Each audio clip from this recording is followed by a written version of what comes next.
Lectura del Santo Evangelio según San Lucas. En aquel tiempo Jesús cogió a Pedro, a Juan y a Santiago y subió a lo alto de la montaña para orar. Y mientras oraba, el aspecto de su rostro cambió, sus vestidos brillaban de blancos. De repente, dos hombres conversaban con él. Eran Moisés y Elías, que apareciendo con gloria, hablaban de su muerte, que iba a consumar en Jerusalén. Pedro y sus compañeros se caían de sueño, y espabilándose vieron su gloria, y a los dos hombres que estaban con él. Mientras éstos se alejaban, dijo Pedro a Jesús: Maestro, qué bien se está aquí. Haremos 3 tiendas, una para ti, otra para Moisés y otra para Elías. No sabía lo que decía. Todavía estaba hablando cuando llegó una nube que los cubrió. Se asustaron al entrar en la nube. Una voz desde la nube decía: Este es mi Hijo, el escogido, escuchadle. Cuando sonó la voz, se encontró Jesús solo. Ellos guardaron silencio y por el momento no contaron a nadie nada de lo que habían visto. Palabra del Señor. Gloria a ti, Señor Jesús.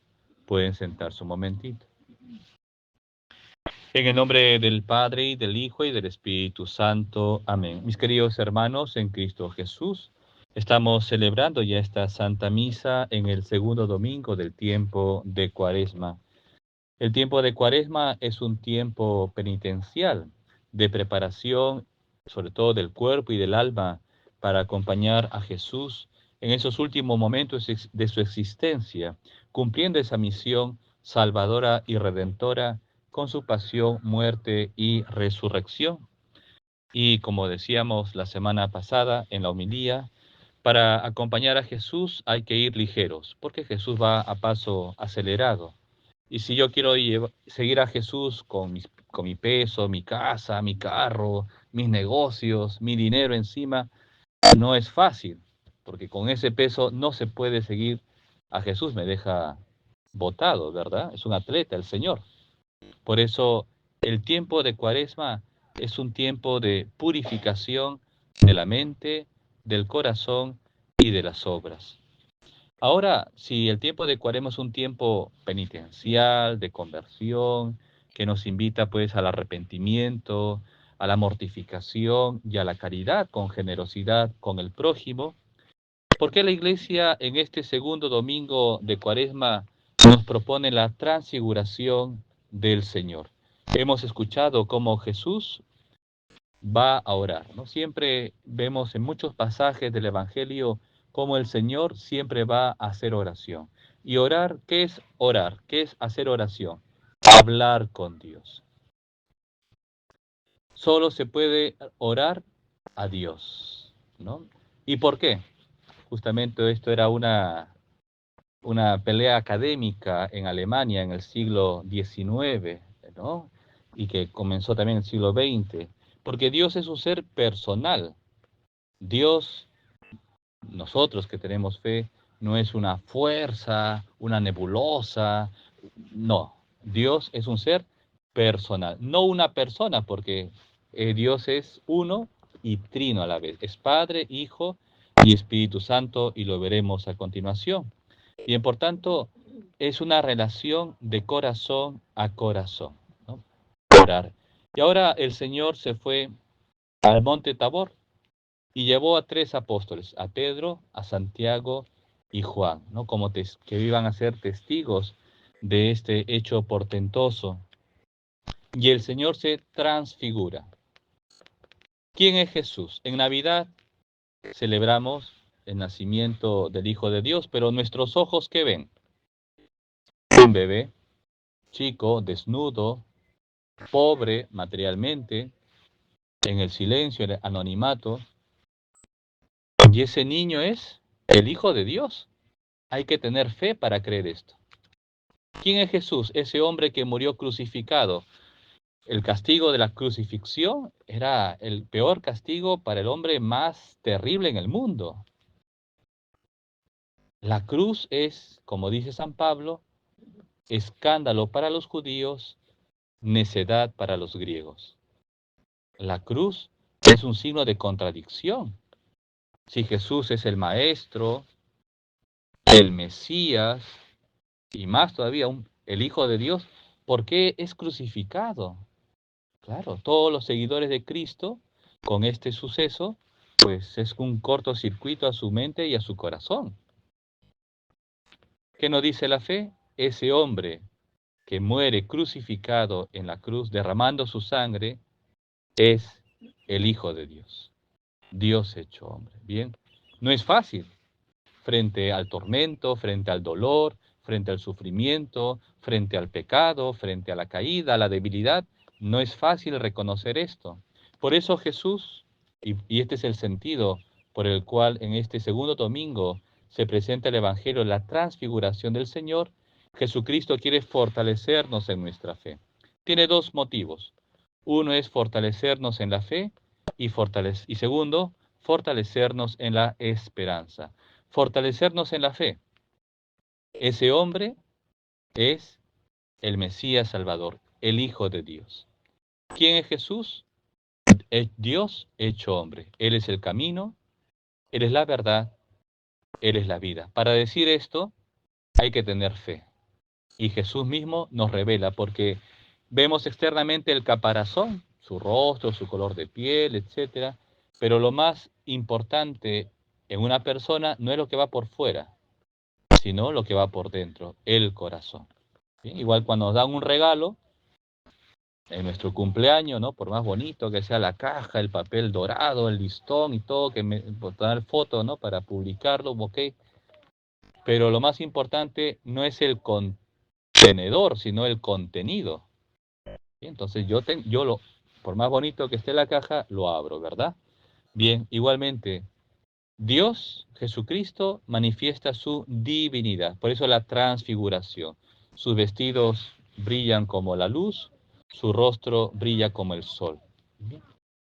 Y segundo, para fortalecernos en la esperanza de que todo lo que Cristo nos ha revelado y nos ha prometido se cumplirá. La cruz no es el fin de la vida.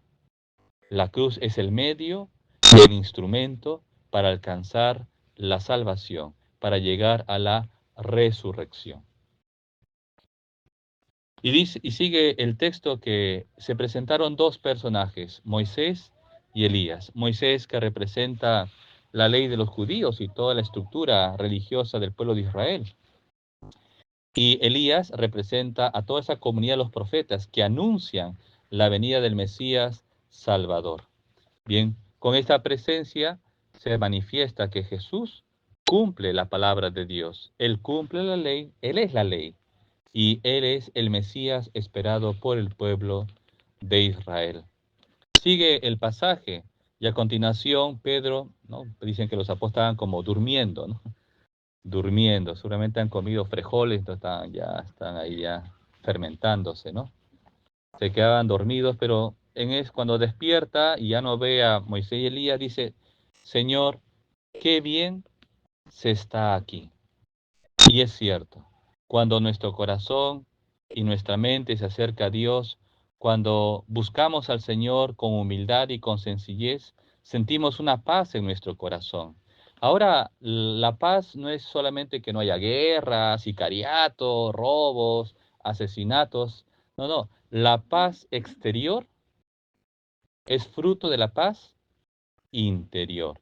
Ahora, cuando se habla de paz interior hay que explicar, porque uno piensa en así hay que hacer yoga, mindfulness, ¿no? En el ámbito empresarial. No es que no es así. Eso somos católicos.